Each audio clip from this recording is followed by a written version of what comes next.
Good morning student. आशा करती हूँ आप सभी स्वस्थ होंगे बेटा, अच्छे होंगे, अच्छे से पढ़ाई कर रहे होंगे। और आज हम इस चैप्टर का लास्ट टॉपिक करेंगे बेटा, पेडिग्री एनालिसिस। इसके बारे में हालांकि हम 2-3 दिन से बात कर ही रहे हैं बार बार, ये सिंबल्स आपने देखे होंगे, तो थोड़ा सा इसके बारे में हम लोग बात करते हैं एक्चुअली ये चीज क्या है।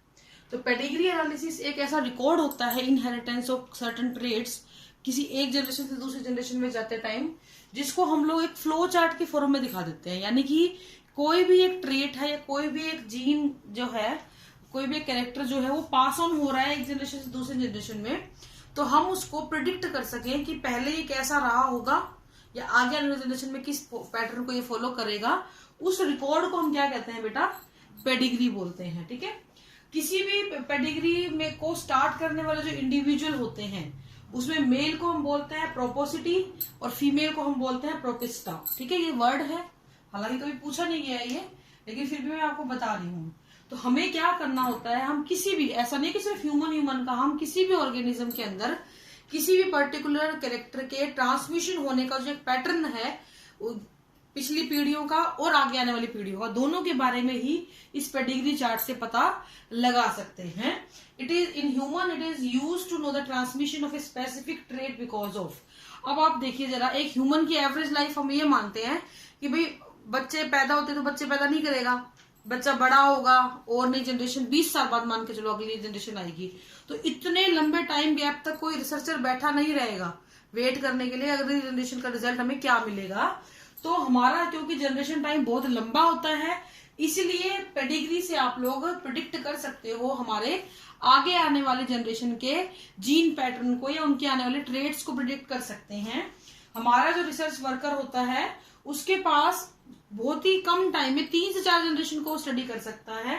दूसरा, हमारे पास नंबर ऑफ कपल्स जो ऑफस्प्रिंग होती है पर कपल वो बहुत ही थोड़ी होती है, 2 या 1 बच्चे होते हैं। और ह्यूमन के जो क्रोमोसोम नंबर है वो भी बहुत बड़ा साइज है। तो ये कुछ ऐसे रीजन है जिनकी वजह से हम पेडिग्री को फॉलो करते हैं। ये क्या होता है, आपने पढ़ा है ना, कल मैंने क्वेश्चन भी करवाए थे आपको कि किसी का फादर अगर कलर ब्लाइंड है तो वो नॉर्मल होगा या नहीं होगा, और वो फिर आगे बच्चे कैसे होंगे उसके। तो यही पेडिग्री है बेटा।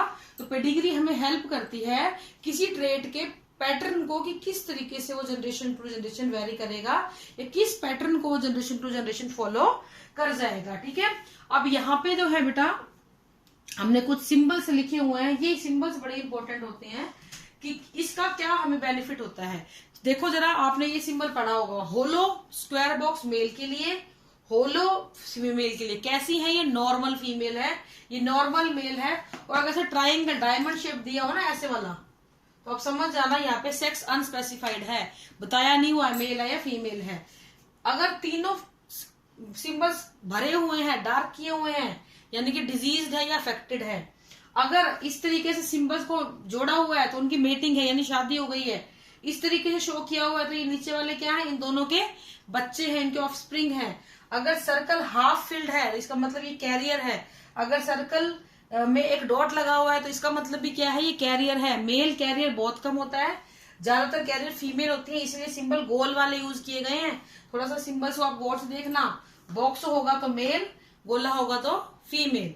ठीक है, अगर मैं कहूं एक नॉर्मल मेल तो ये बनाना है, मैं कहूं कि शादी हुई अफेक्टेड फीमेल से तो ये बनाना है। समझ गए आप मेरी बात। तो इसके 2 बच्चे हुए तो ऐसे बनाना है। अब वो 2 बच्चे कुछ भी हो सकते हैं, ठीक है ना बेटा। तो इस तरीके से इन सिंबल्स को हम लोग यूटिलाइज करते हैं। नाउ द क्वेश्चन इज, ये हमें फायदा क्या देता है।